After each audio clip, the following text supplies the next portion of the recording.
Good morning, student. In ninth class, first chapter is basic concept in geometry. Our next topic is conditional statement or converse. Conditional statement and converse.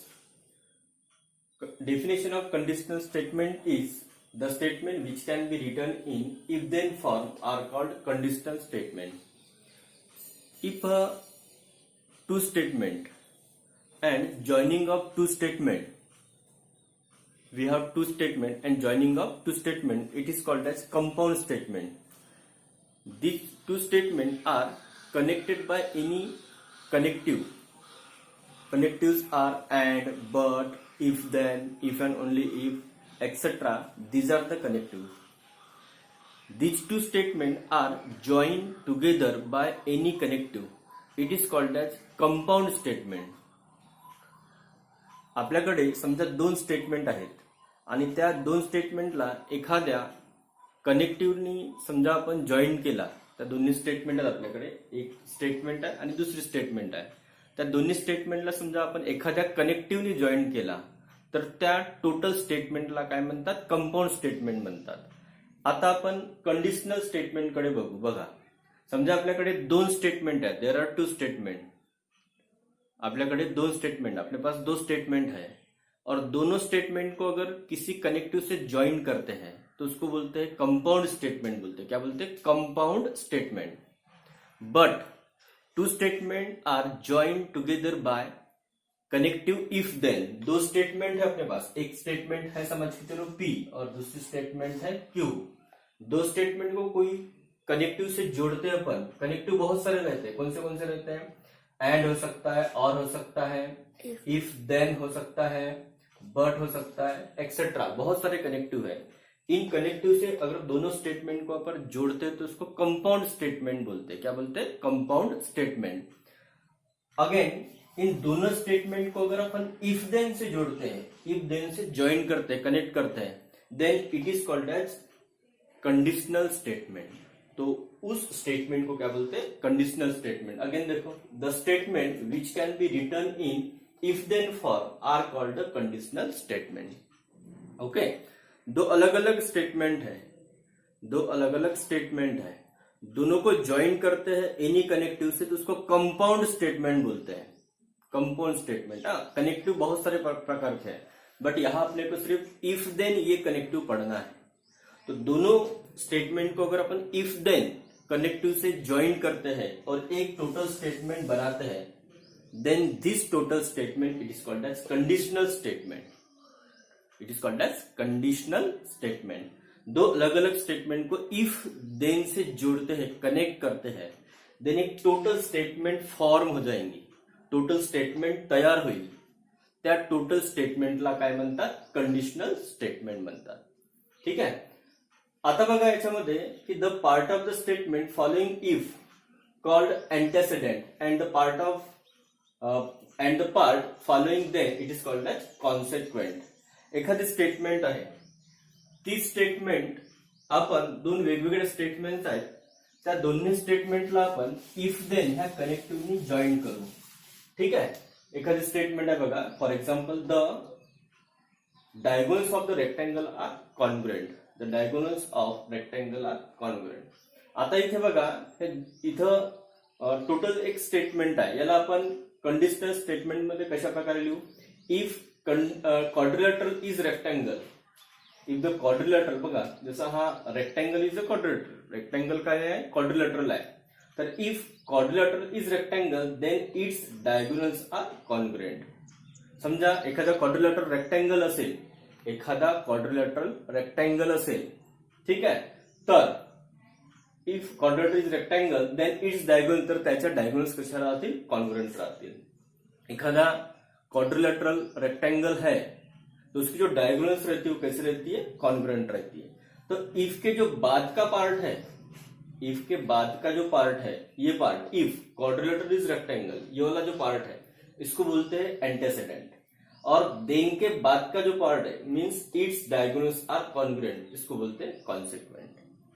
If के जो बाद वाला part है ये given part होता है और then के बाद वाला जो पार्ट है टू बी प्रूव वाला पार्ट रहता है, यानी जिसको अपने को प्रूव करना है।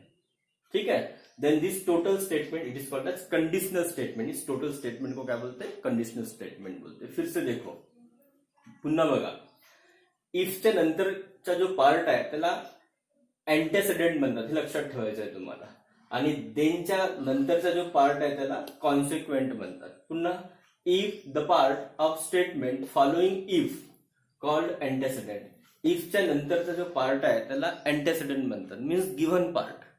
एखादी आपल्याला प्रूफ करायची आहे तर इफच्या नंतरचा जो पार्ट आहे तो काय आहे? गिव्हन पार्ट, आणि देनच्या नंतरचा जो पार्ट आहे, पार्ट फॉलोइंग देन कॉल्ड अँटेसिडेंट, देनच्या नंतरचा जो पार्ट त्याला काय म्हणतात? अँटेसिडेंट म्हणतात। ठीक आहे, ही टोटल जी स्टेटमेंट आहे ही कंडिशनल स्टेटमेंट आहे। ही सिंपल स्टेटमेंट होती, मीन्स कंपाऊंड स्टेटमेंट होती। इथे दोन वेगवेगळे स्टेटमेंट आहेत। कोणत्या कोणत्या स्टेटमेंट आहेत? एक स्टेटमेंट आहे quadrilateral is rectangle, quadrilateral is rectangle, आणि दुसरी स्टेटमेंट आहे की त्याचे जे डायगोनल्स आहेत ते कॉन्ग्रुएंट आहेत, इट्स डायगोनल्स आर कॉन्ग्रुएंट।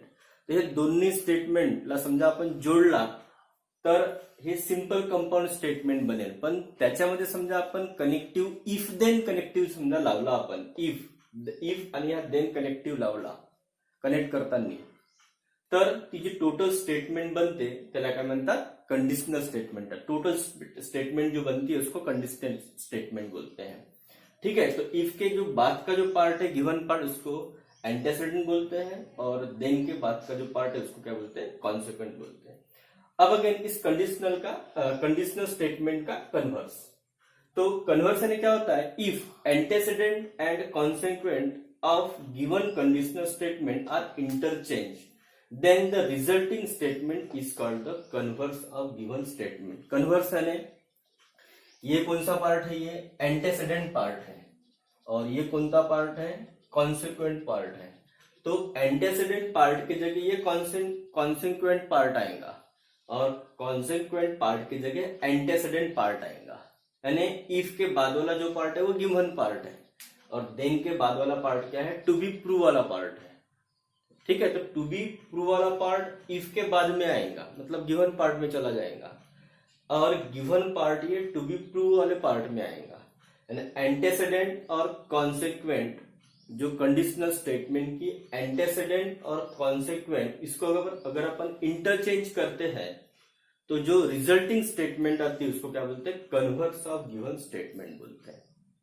ठीक है, इफच्या नंतरचा जो पार्ट आहे तो गिव्हन पार्ट आहे, आणि देनच्या नंतरचा पार्ट काय आहे? टू बी प्रूव पार्ट आहे। इफच्या नंतरचा पार्ट गिव्हन पार्टलाच काय म्हणतात? अँटेसिडेंट म्हणतात, आणि देनच्या नंतरचा जो पार्ट आहे म्हणजे टू बी प्रूव पार्ट याला कॉन्सिक्वेंट म्हणतात। याला समजा आपण इंटरचेंज केला, याच्या ठिकाणी इफच्या नंतर हा लिहायचा आणि देनच्या नंतर हा पार्ट लिहायचा, इंटरचेंज केला, आणि जो काही रिझल्टिंग स्टेटमेंट बनेल त्या रिझल्टिंग स्टेटमेंटला काय म्हणतात?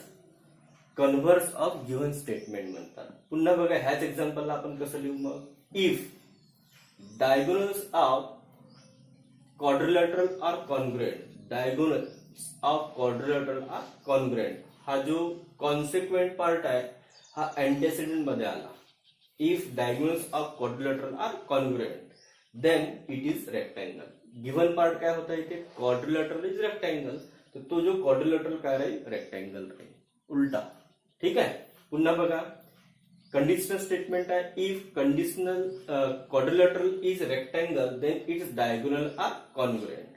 याचा कन्वर्स काय होईल मग? If diagonals of quadrilateral is congruent then it is rectangle. ठीक आहे, तो काय राहील मग? रेक्टँगल राहील। आता याच्यामध्ये बघा पुन्हा की जी कंडिशनल स्टेटमेंट आहे ऑलवेज ट्रू असते। कंडिशनल स्टेटमेंट हा ऑलवेज ट्रू असतो, परंतु त्याचा जो कन्व्हर्स आहे हा ट्रू किंवा फॉल्स सुद्धा असू शकतो, हे लक्षात ठेवायचं आहे।